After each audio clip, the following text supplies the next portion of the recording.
मैं डॉक्टर आनंद पांडे एक बार पुनः आप लोग का स्वागत करता हूं। और अभी तक हम लोगों ने पिछले टर्म पे वैदेशिक आक्रमण की चर्चा की। इसमें दो पार्ट पे हम लोगों ने चर्चा कर लिया है। आज हम लोग इसके तीसरे पार्ट पे चर्चा करेंगे, जिसमें मुख्यतः शक और पहलव और कुषाणों की चर्चा की जाएगी। अभी तक हम लोगों ने देखा कि मरणोत्तरकालीन समय में इंडो ग्रीक, शक, पहलव और कुषाणों ने भारत पर क्रमिक रूप से आक्रमण किया और इन्होंने एक बड़े साम्राज्य की स्थापना किया। और इस संदर्भ में महत्वपूर्ण तथ्य यह है कि मरणोत्तर काल से पहले मतलब प्राक मौर्यकालीन अवस्था में दो महत्वपूर्ण आक्रमण हुए थे। हखामसी मतलब ईरानी आक्रमण और दूसरा यूनानी मतलब सिकंदर का आक्रमण। तो दो महत्वपूर्ण आक्रमण प्राक मौर्यकाल में हुए थे और इसके बाद चार महत्वपूर्ण जो आक्रमण हैं यह मरणोत्तर काल में हुए हैं। इनमें इंडो ग्रीक की चर्चा हमने पहले किया और आज हम लोग बेसिकली शकों की चर्चा करेंगे। तो अगर इनके ऐतिहासिक रूट में जाएं तो हम देखते हैं कि इंडो ग्रीक ने जहाँ पे दो वंशों के माध्यम से भारत में शासन किया, एक यूथिडेमस या डेमेट्रियस वंश, दूसरा यूक्रेटाइडिस वंश। इन दोनों वंशों के माध्यम से इन्होंने जो शासन संचालन स्थापित किया, उसके बाद शकों का आक्रमण भारत होता है। शक आक्रमण के संदर्भ में देखते हैं कि शकों के इतिहास जानने का जो प्रारंभिक महत्वपूर्ण स्रोत है वह चीनी साहित्य से मिलता है। चीनी साहित्य में मुख्यतः सिएन हांसू नामक एक महत्वपूर्ण ग्रंथ है जिसे पानकू ने लिखा है और दूसरा हान ए ने हाउ हांसू नामक ग्रंथ लिखा है।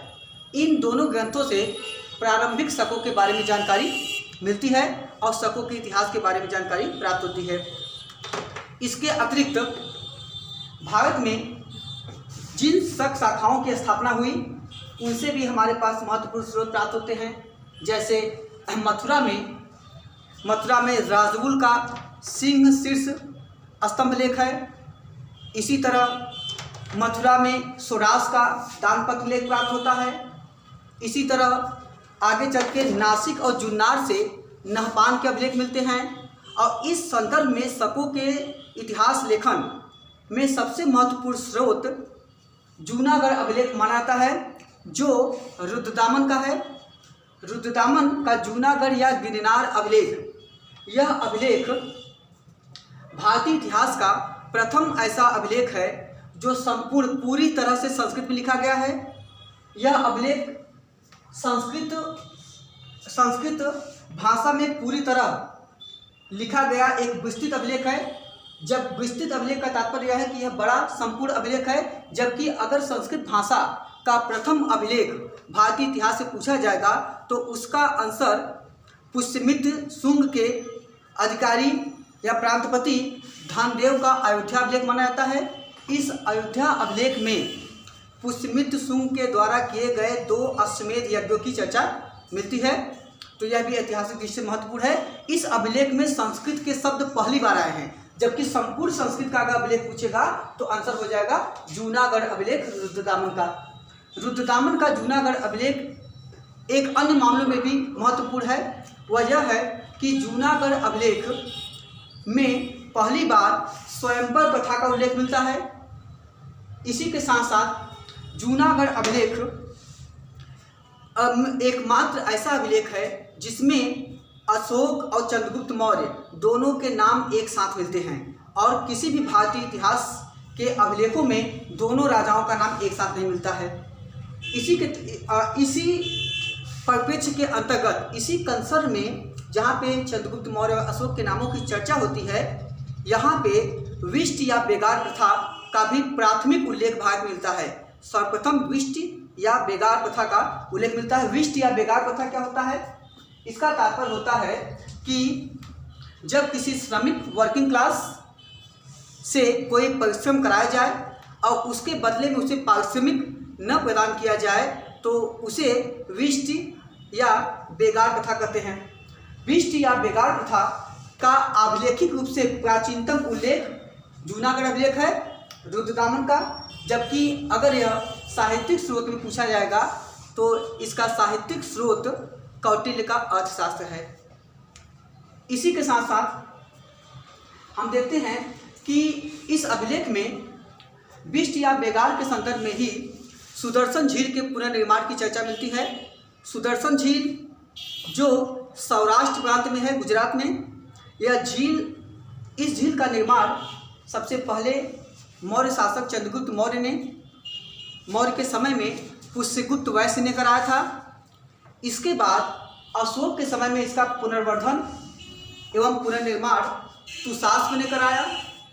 इसके बाद रुद्रदामन के समय में उनके अधिकारी सुविशाख ने इसका पुनर्निर्माण कराया। और इसके बाद स्कंदगुप्त के समय, गुप्त काल में स्कंदगुप्त के समय उनके अधिकारी पाणदत्त ने इसका फिर से पुनर्निर्माण कराया। तो ये चारों क्वेश्चन आपको मिलाने को आते हैं। 4 शासक देगा और सुदर्शन झील के परिप्रेक्ष्य में कहेगा इन शासकों के समय में किन किन लोगों ने इसका निर्माण या पुनर्निर्माण कराया, या निम्नलिखित में कौन कौन से ऐसे शासक हैं जो इनसे जुड़े हुए हैं। तो ऐतिहासिक दृष्टि से यह एक महत्वपूर्ण अभिलेख है। जहाँ तक साहित्यिक स्रोतों की बात है जो शकों के बारे में जानकारी प्रदान करते हैं, उनमें सबसे प्रमुख जो साहित्यिक स्रोत है वह है आपका देवी चंद्रगुप्तम विशाख दत्त का। इसके अलावा हर्षचरित बाणभट्ट का। इसके अलावा राजशेखर का काव्य मीमांसा।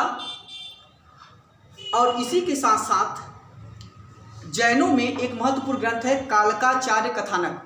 कालकाचार्य कथानक जैन धर्म का स्रोत है, जिसमें शकों के बारे में जानकारी देते हुए कहा गया है कि शकों ने उज्जैनी के राजा विक्रमादित्य पर आक्रमण किया, लेकिन विक्रमादित्य ने इन्हें पराजित कर दिया। और विक्रमादित्य ने इन्हें पराजित करने के बाद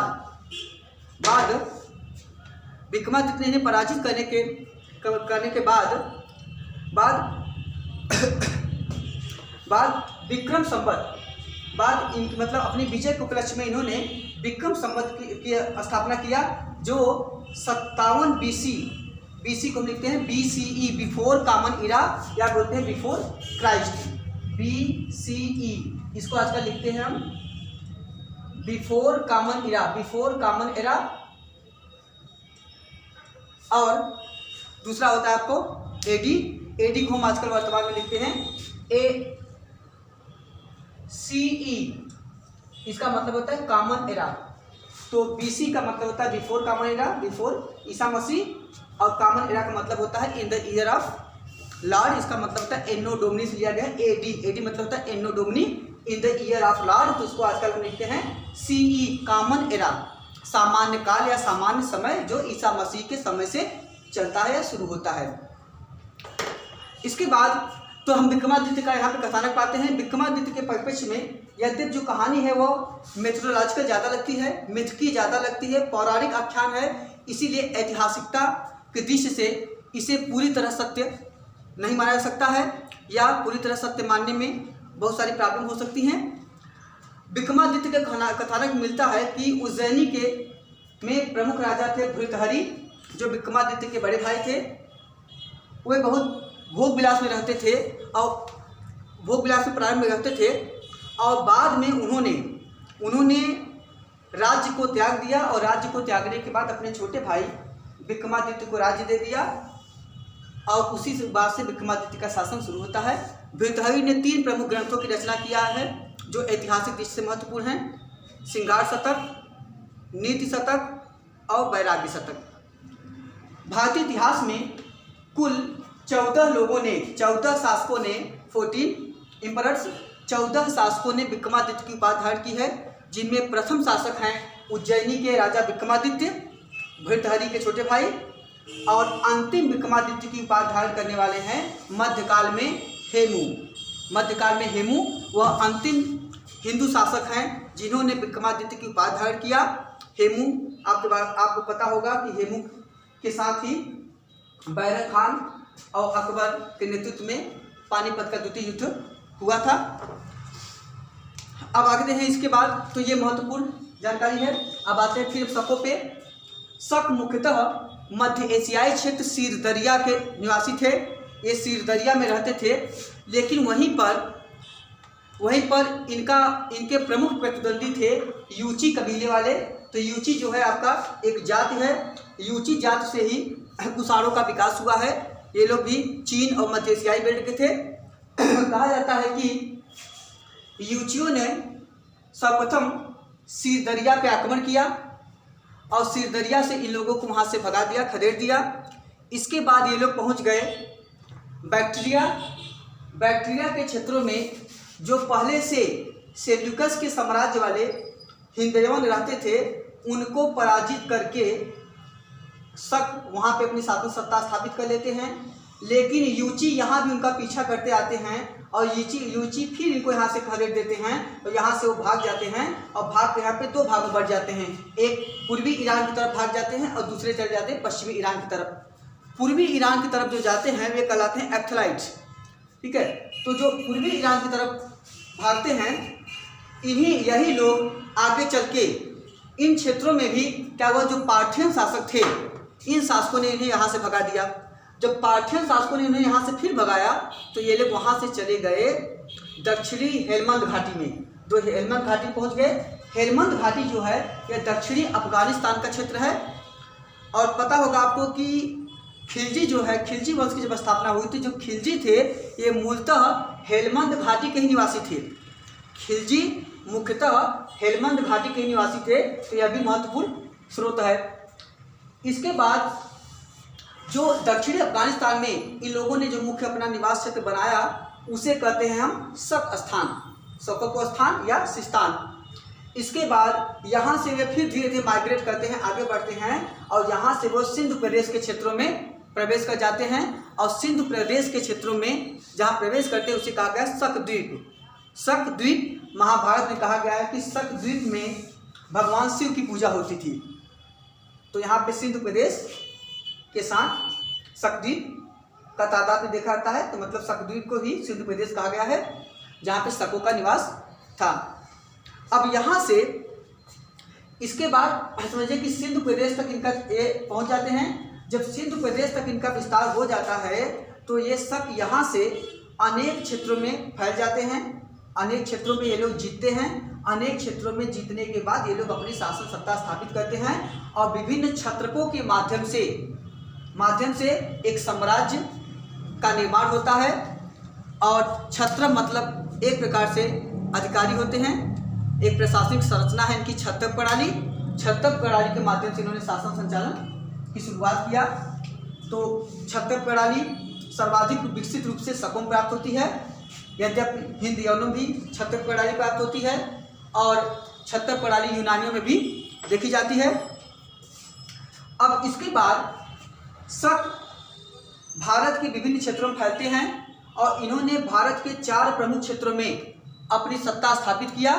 और इन 4 प्रमुख क्षेत्रों में इन्होंने अलग अलग क्षेत्र के माध्यम से राजधानी बना के जितने समय तक शासन सत्ता स्थापित किया, कौन कौन से इसमें शासक हुए, इनकी कौन सी राजधानी थी, ये आपको ऐतिहासिक दृष्टि से महत्वपूर्ण है।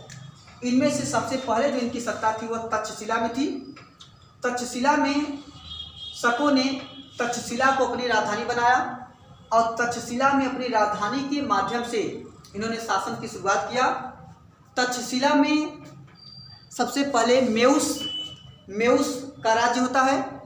तो यहाँ पे संस्थापक हैं इसके मेउस। मथुरा को राजधानी बनाया गया, अपना केंद्र बनाया गया। और मथुरा में इनके जो प्रमुख प्रारंभिक शासक थे या संस्थापक शासक थे वे थे राजबुल। और तीसरा इनका प्रमुख केंद्र है महाराष्ट्र का नासिक का क्षेत्र, जिनकी राजधानी थी मीननगर। महाराष्ट्र का नासिक का क्षेत्र जिसकी राजधानी थी मीननगर आपका यह भड़ौच और उज्जैनी के बीच का क्षेत्र है। मीननगर भड़ौच और उज्जैनी के बीच का क्षेत्र है, यहाँ पर इनकी राजधानी थी। और महाराष्ट्र के नासिक के जो वंश थे वो कहलाते हैं छहरात वंश। क्षहरात वंश के संस्थापक थे भूमक। क्षहरात वंश के संस्थापक थे भूमक। और इसके बाद अंतिम इनका जो महत्वपूर्ण वंश है वह है आपका काठियावाड़ और मालवा के शक। काठियावाड़ गुजरात में है, मालवा भी गुजरात में है। एक मालवा का कुछ क्षेत्र जो है आपका मध्य प्रदेश में मालवा पड़ता है और गुजरात में भी। तो मालवा और काठियावाड़ के जो शक थे, इनकी राजधानी जो थी वह उज्जैनी थी। इन्होंने उज्जैनी को केंद्र बना के शासन किया, इसीलिए ये उज्जैनी के शक कहलाते हैं। और इनके संस्थापक थे चष्टन। तो ऐतिहासिक दृष्टि से सबसे पहले महत्वपूर्ण है कि इनकी शाखाएं कहाँ कहाँ पे थी, इसकी राजधानी कौन कौन सी थी, और दूसरा कि इनके प्रमुख संस्थापक कौन कौन से हैं, और फिर होगा कि इनके वंश में प्रमुख राजा कौन कौन से हैं। और अगला महत्वपूर्ण तथ्य है कि इन वंशों को किस वंश ने समाप्त किया और उसके बाद किसने शासन सत्ता अपना स्थापित किया। तो इस दृष्टिकोण से भी इनका अध्ययन अभी हम लोग आगे बढ़ते हैं करते हैं। शकों ने भारत में बोलन दर्रा से प्रवेश किया है। तो आप उस ऐतिहासिक दृष्टि से आप जानते हैं बोलन दर्रा, खैबर दर्रा और गोमल दर्रा महत्वपूर्ण है। खैबर दर्रा से सिकंदर और महमूद गजनवी ने भारत में प्रवेश किया था। सिकंदर और महमूद गजनवी ने खैबर दर्रा से प्रवेश किया था।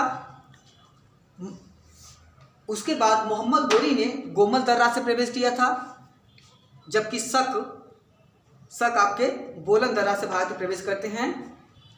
पश्चिमोत्तर भारत में जो भी आक्रमणकारी इन्वेडर्स आते हैं वे बेसिकली इसी नॉर्थ वेस्ट बेल्ट का प्रयोग करते हैं।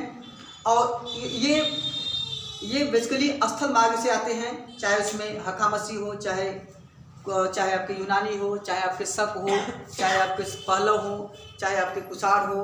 हाँ, तो जितने भी हैं ये सब इसके बाद मध्यकाल में पहुँचेंगे। जब आप चाहे चंगेज खां के समय के लेंगे, उसके बाद चाहे आप मंगोलों को लीजिए, चाहे उत्तर पश्चिम में तो मुगल काल तक आप आइए, नादिर शाह के आक्रमण सब इसी बेल्ट से आपके होते हैं। केवल यूरोपीय जो कंपनियां थी वह जलमार्ग के माध्यम से भारत में प्रवेश करती हैं। तो यह भी ऐतिहासिक दृष्टि से महत्वपूर्ण तथ्य है। अब आते हैं हम लोग इतिहास में इनके सबसे पहले तक्षशिला, जो तक्षशिला के शक हैं, सबसे पहले आते हैं इनके इतिहास पे।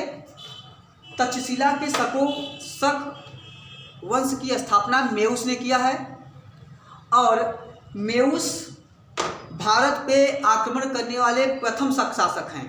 मेउस भारत पे आक्रमण करने वाले प्रथम शक शासक हैं। मेउस के बाद इस वंश में अगले शासक होते हैं एजिस, और एजिस के बाद अगले शासक होते हैं एजिलियस या एजिलिसेज। एजिलिसेज जो हैं इसी के समय से इनकी सत्ता पतनोन्मुख होती है। धीरे धीरे सत्ता में जो सॉवरेंटी थी वह कमज़ोर होती है, सत्ता में डिक्लाइन के तत्व दिखाई देने लगते हैं। तो ऐसी परिस्थिति में फ्रायोटीज नामक व्यक्ति ने इनकी सत्ता पर अधिकार कर लिया और इसके साथ इनकी सत्ता यहाँ पर समाप्त होती है। लेकिन फ्रायोटीज के वंशज भी शासन ज़्यादा समय तक यहाँ नहीं कर पाते हैं। जल्द ही पार्थियन शासकों ने, पार्थियन मतलब पहलव, जल्द ही पार्थियन या पहलव शासकों में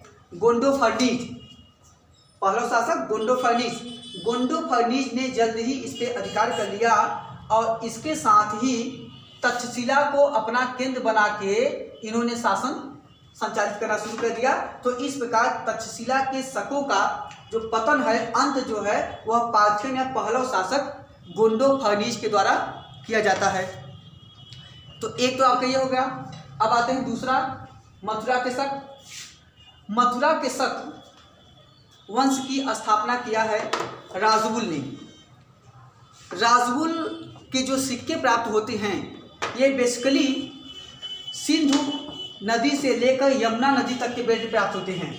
सिंधु नदी से लेकर यमुना नदी तक के बेल्ट में राजबुल के सिक्के प्राप्त होते हैं और राजबुल ने महाक्षत्रप की उपाधि धारण की थी। राजबुल ने महाक्षत्रप की उपाधि धारण किया था। राजबुल के बाद अगले शासक होते हैं सुरास, और सुरास के बारे में महत्वपूर्ण जानकारी मिलती है कि सुरास भागवत धर्मावलंबी थे, तो भागवत धर्म के फॉलोअर थे। और इनके समय में एक महत्वपूर्ण क्वेश्चन कई बार आयोग ने पूछा है, वह है कि स्वराज के समय में मथुरा में मोरा नामक स्थान पे, मथुरा में मोरा नामक स्थान पे तोसा नामक महिला ने, मोरा नामक स्थान पे तोसा नामक महिला ने भागवत धर्म या वैष्णव धर्म के पांच प्रमुख देवताओं, जिसे कहा जाता है पंच विष्णु वीर, इनकी मूर्ति स्थापित कराई थी। तो यह हमारे पास महत्वपूर्ण साक्ष्य यहाँ से प्राप्त होता है। अब पंच विष्णु वीर में कौन कौन आते हैं? पहले हैं वासुदेव, दूसरे हैं संकर्षण, तीसरे हैं सांब, चौथे हैं अनिरुद्ध और पांचवें इसमें आते हैं प्रद्युम्न। इन पांचों की मूर्तियां ही कहलाती हैं पंच विष्णु वीर। यहाँ पे एक तथ्य और ज़्यादा रिमार्केबल है कि आगे चलकर पंच विष्णु वीर से ही चतुर्व्यूह का विकास हुआ। और भागवत धर्म में चतुर्व्यूह में कहता है कि चार प्रमुख देवताओं का था चतुर्व्यूह की संरचना सेम है जैसे पंच विष्णु वीर है, बस उसमें अंतर यह है कि इसमें से सांब को निकाल दिया गया है। तो सांब को निकालने के बाद जो चार बचे वे कहलाते हैं चतुर्व्यूह। उनमें से सांब को निकालने के परिप्रेक्ष्य में भी अनेक कथानक मिलते हैं। कुछ कथानक कहते हैं कि सांब को कुष्ठ रोग हुआ था, संभवतः कुष्ठ रोग के कारण निकाल दिया गया। और कुछ कथानक कहते हैं कि सांब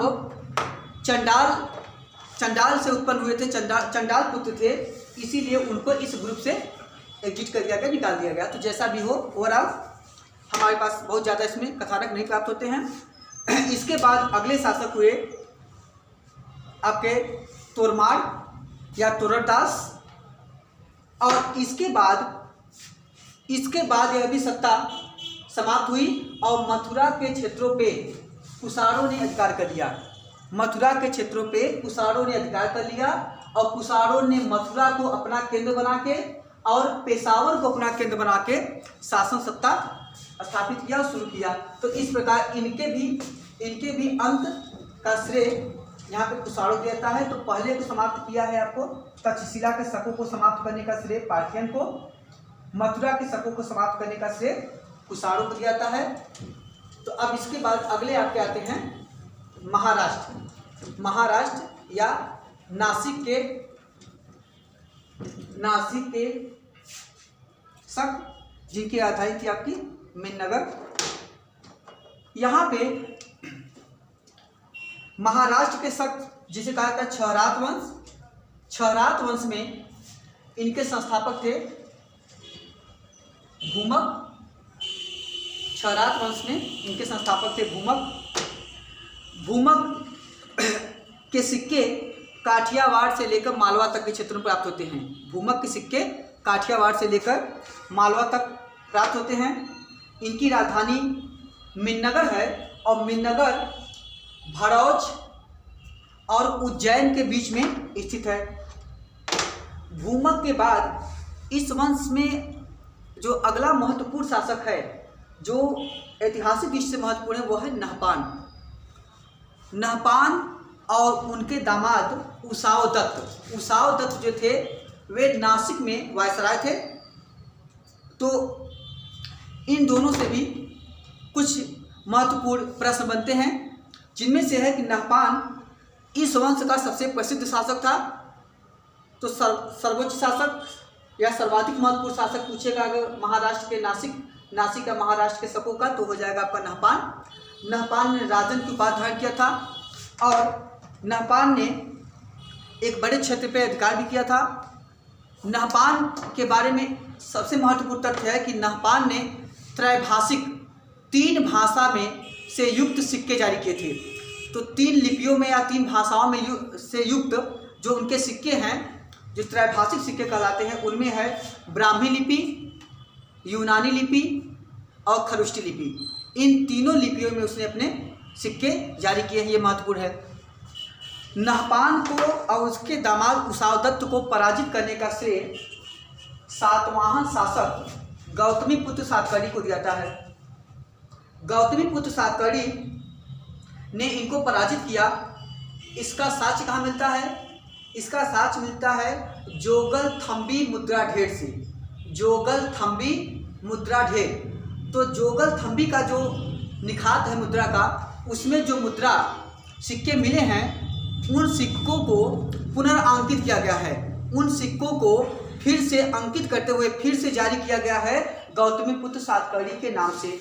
इससे पता चलता है कि इन क्षेत्रों पे सातवाहनों ने अधिकार कर लिया था। तो यह महत्वपूर्ण हमारे पास जानकारी प्राप्त होती है। इसका मतलब है कि इनकी सत्ता उसके बाद समाप्त हो जाती है और उस पर अधिकार कर लेते हैं सातवाहन वंश वाले। उसाव दत्त के बारे में एक अन्य महत्वपूर्ण कथानक हो सकता है। उसाव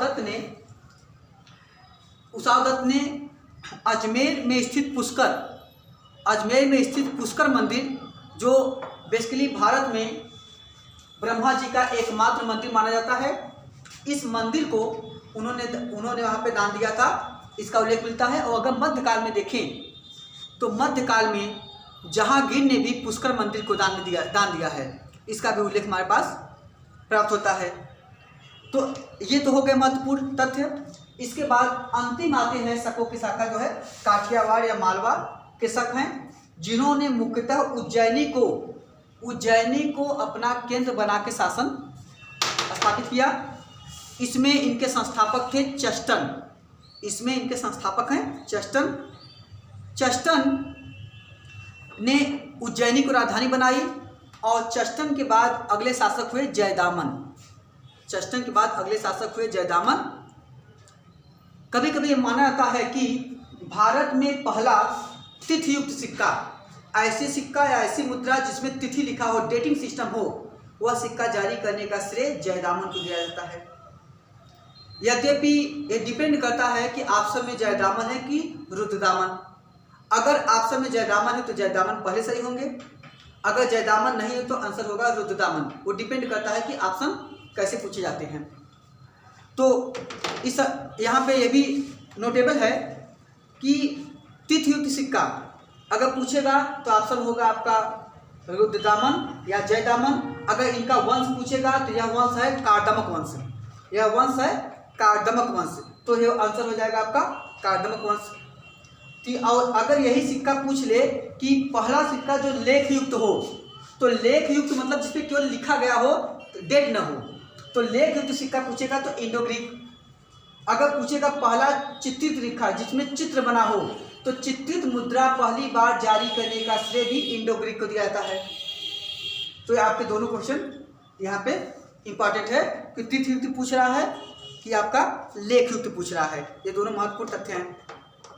इसके बाद जयदामन के बाद अगले जो महत्वपूर्ण शासक होते हैं वे हैं रुद्रदामन न केवल अपनी शक शाखा के, मतलब महाराष्ट्र की शाखा के, बल्कि कह सकते हैं कि सभी शक शाखाओं में सर्वोच्च शासक थे, जिनके बारे में महत्वपूर्ण ऐतिहासिक जानकारी जूनागढ़ अभिलेख या जिसे कहते हैं गिरनार अभिलेख, जो गुजरात से मिला है, गिरनार अभिलेख या जूनागढ़ अभिलेख से प्राप्त होता है।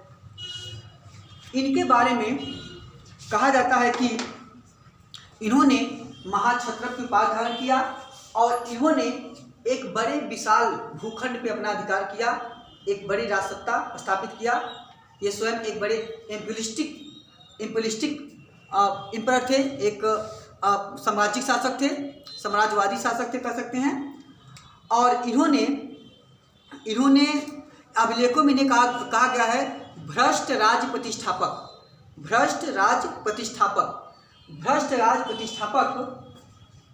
का तात्पर्य होता है कि एक प्रकार से नष्ट किए गए राज्यों को फिर से स्थापित करना। यहाँ पे एक अन्य महत्वपूर्ण तथ्य है कि जहाँ पे इनको जूनागढ़ में भ्रष्ट राज्य प्रतिष्ठापक कहा गया है, जूनागढ़ में इन्हें भ्रष्ट राज्य प्रतिष्ठापक कहा गया है। वहीं पर हम देखते हैं कि समुद्रगुप्त को प्रयाग प्रशस्त्र में एक तो कहा गया है राज्य पुष्पोद्धारण नीति की बात हुई है। राज्य पुष्पोद्धारण नीति, इसका मतलब हुआ कि किसी भी राज्य को कि प्रभुसत्ता समाप्त करके अपने में मिला लेना, अपनी प्रभुसत्ता में उसे शामिल कर लेना, सबमर्ज कर लेना।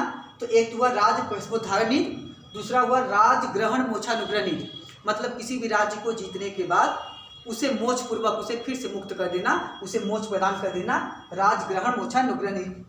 लेकिन इसी तरह अभिलेख की 23वीं पंक्ति में, अभिलेख की 23वीं पंक्ति में एक अन्य शब्द आया है, उत्सन्न राज्य प्रतिष्ठापन। उत्सन्न राज्य प्रतिष्ठापन, इसका मतलब होता है कि नष्ट हुए राज्यों को फिर से प्रतिस्थापित करना। तो ये दोनों जो उपाधियां हैं और एक जैसी हो सकती हैं, तो कन्फ्यूजन हो सकता है, इसलिए आप इसके लिए याद कर सकते हैं। इसके बाद कहा जाता है कि रुद्रदामन ने वासिष्ठी पुत्र पुलमावी को 2 बार पराजित किया था, इसका उल्लेख भी प्राप्त होता है। इसके बाद रुद्रदामन संस्कृत भाषा को अत्यधिक प्रेशर देते हैं और इन्हीं के समय में उज्जैनी संस्कृत भाषा का मुख्य केंद्र होता है। इन्हीं के समय में उज्जैनी संस्कृत भाषा का मुख्य केंद्र बनता है। और एक अन्य तथ्य है कि रुद्रदामन गंधर्व विद्या, मतलब गीत संगीत नृत्य जिसे कहा था गंधर्व विद्या में बहुत ही महारत हासिल किए थे, मतलब गंधर्व विद्या में प्रवीण थे। यह भी ऐतिहासिक महत्वपूर्ण जानकारी है। रुद्रदामन के बाद जो अगले महत्वपूर्ण शासक हैं वो हैं आपके दामयसद, और इसके बाद अगले महत्वपूर्ण शासक हैं आपके जीवदामन। और जीवदामन के पश्चात जो अगला शासक होते हैं वो हैं रुद्र सिंह तृतीय। रुद्र सिंह थर्ड के बारे में पता चलता है कि जब गुप्तों का शासन स्थापित हुआ, इस समय तक चंद्रगुप्त द्वितीय गुप्तों के शासक थे और उन्होंने यही काठियावाड़ और मालवा के शकों को पराजित करने के लिए वाकाटकों से मैत्री संबंध स्थापित किया। और इस मैत्री संबंध के अंतर्गत उन्होंने अपनी पुत्री प्रभावती गुप्ता का विवाह वाकाटक वंश में किया। और प्रभावती गुप्ता के विवाह के पश्चात वाकाटकों और गुप्तों की संयुक्त सेना के माध्यम से इन क्षेत्रों में शकों को परास्त किया गया और शकों का यहाँ से सफाया किया गया। इन्हीं सब के कारण चंद्रगुप्त द्वितीय को सकार कहा जाता है।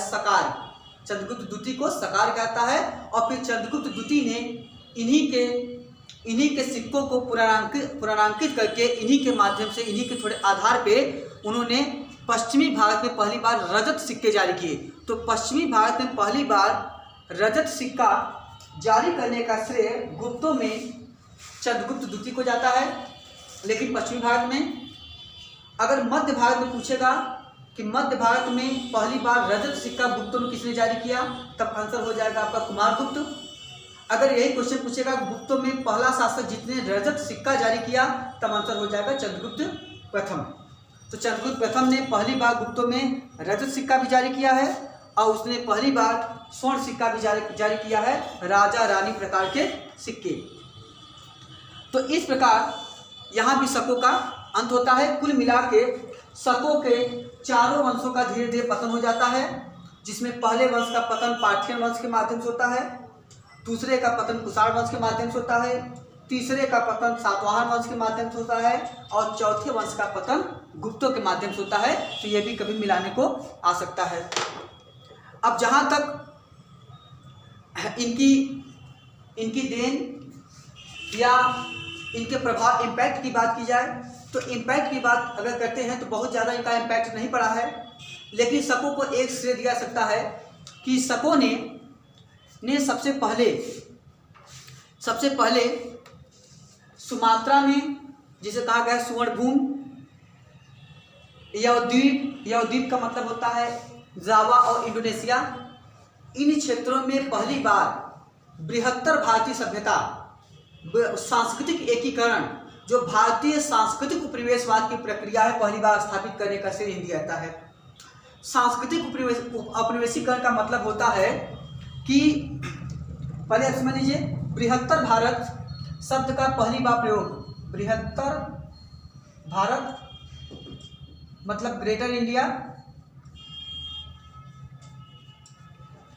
ग्रेटर इंडिया का जो कंसेप्ट है इसका मुख्य तात्पर्य होता है, इस शब्द का पहली बार प्रयोग आर.के. मुखर्जी ने किया है, राधा कुमुद मुखर्जी। तो ग्रेटर इंडिया शब्द का पहली बार प्रयोग राधा कुमुद मुखर्जी ने किया है। ग्रेटर इंडिया का मतलब होता है बृहत्तर भारतीय। तो बृहत्तर भारत का मतलब हो गया कि एक प्रकार से एक्सटेंडेड इंडिया, इसका मतलब हो गया कि भारत का विस्तार। तो भारत के विस्तार क्या है? बृहत्तर भारत ऐसी संकल्पना है जिसका मतलब होता है कि जहाँ पे भारत द्वारा बनाए गए ऐसे उपनिवेश या भारत का ऐसा औपनिवेशिक विस्तार जो उसके सांस्कृतिक तत्वों के आधार पे हो, तो एक प्रकार से कह सकते हैं भारतीय सांस्कृतिक तत्वों का अन्य देशों में प्रचार प्रसार, उसके प्रभाव आदि को बृहत्तर भारत कहते हैं, जिसमें भारतीय संस्कृति के विशिष्ट तत्व, उसकी सभ्यता के विशिष्ट तत्व, उसकी धर्म संस्कृति, उसके दार्शनिक तत्व आदि, भाषा विज्ञान आदि के तत्व जिन देशों में देखे जा सके वही कहलाते हैं भारत के सांस्कृतिक उपनिवेश।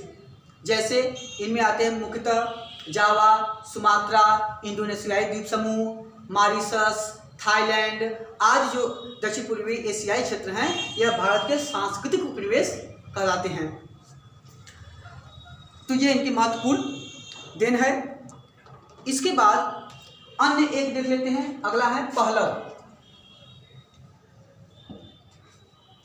पहलव या पार्थियन। पहलव या पार्थियन जो हैं यह मुख्यतः सिस्तान और अराकोसिया के थे। सिस्तान और अराकोसिया के थे। ये जो पार्थियन हैं ये मुख्यतः पड़ते हैं आपके बैक्टीरिया के पश्चिम और कैस्पियन सागर के दक्षिण पूर्व में का जो सीमावर्ती क्षेत्र है, जो पहले सेल्यूकस के साम्राज्य का अंग था, वही इनका मुख्य क्षेत्र है। ये लोग वहाँ से धीरे धीरे आगे बढ़ते हैं और इनमें पहले सबसे प्रमुख जो इनके संस्थापक शासक आते हैं वो है मित्रदात। तो मित्रदात ने पहलव वंश की स्थापना किया, लेकिन इस वंश के प्रमुख शासक हैं गोंडोफर्निज। गोंडोफर्निज से कई बार क्वेश्चन बनते हैं। गोंडोफर्निज इनके प्रमुख शासक हैं जिन्होंने भारत पे प्रथमतः सबसे पहले आक्रमण किया। तो इसका मतलब प्रथम पहला शासक जिसने भारत पर आक्रमण किया वो होगा गोंडोफर्निज। गोंडोफर्निज को भारतीय साहित्य में गुतव्वुर कहा गया है। इनको फारसी साहित्य में बिंदफड़ का मतलब होता है यश विजयी कहा गया है। और इन्हें ईसाई साहित्य में जो ईसाई ग्रंथ हैं लिखे गए हैं उसमें इन्हें संपूर्ण भारत का स्वामी कहा गया है। संपूर्ण भारत का स्वामी गोंडोफर्निज को। गोंडोफर्निज के समय एक अन्य महत्वपूर्ण तथ्य है जो कई बार पूछा गया, वह है कि गोंडोफर्निज के समय में पहली बार ईसाई धर्म का प्रचार प्रसार करने के लिए भारत में सेंट टॉमस नामक संत का आगमन हुआ। सेंट टॉमस पूछेगा किसके समय में हुआ, तो गोंडोफर्निज। किस वंश के समय में हुआ, पार्थियन वंश। तो सेंट टॉमस का आगमन होता है। सेंट टॉमस भारत में आने वाले प्रथम ईसाई संत हैं। इन्होंने ईसा मसीह के विचारों का प्रचार प्रसार करने के लिए आए और ईसा मसीह के विचारों के प्रचार प्रसार की प्रक्रिया को कहा जाता है शुभ संदेशवाद। शुभ संदेशवाद का तात्पर्य होता है ईसा मसीह के शुभ विचारों का प्रचार प्रसार करना, इसे कहते हैं इवेंजेलिज्म। तो इवेंजेलिज्म जो है यह है शुभ संदेशवाद।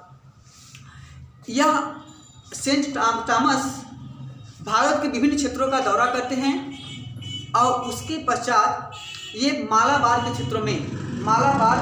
क्षेत्रों में अपना मुख्य केंद्र बनाते हैं। पहले मालाबार के क्षेत्रों में अनेक गिरजाघरों की स्थापना इनके माध्यम से होती है।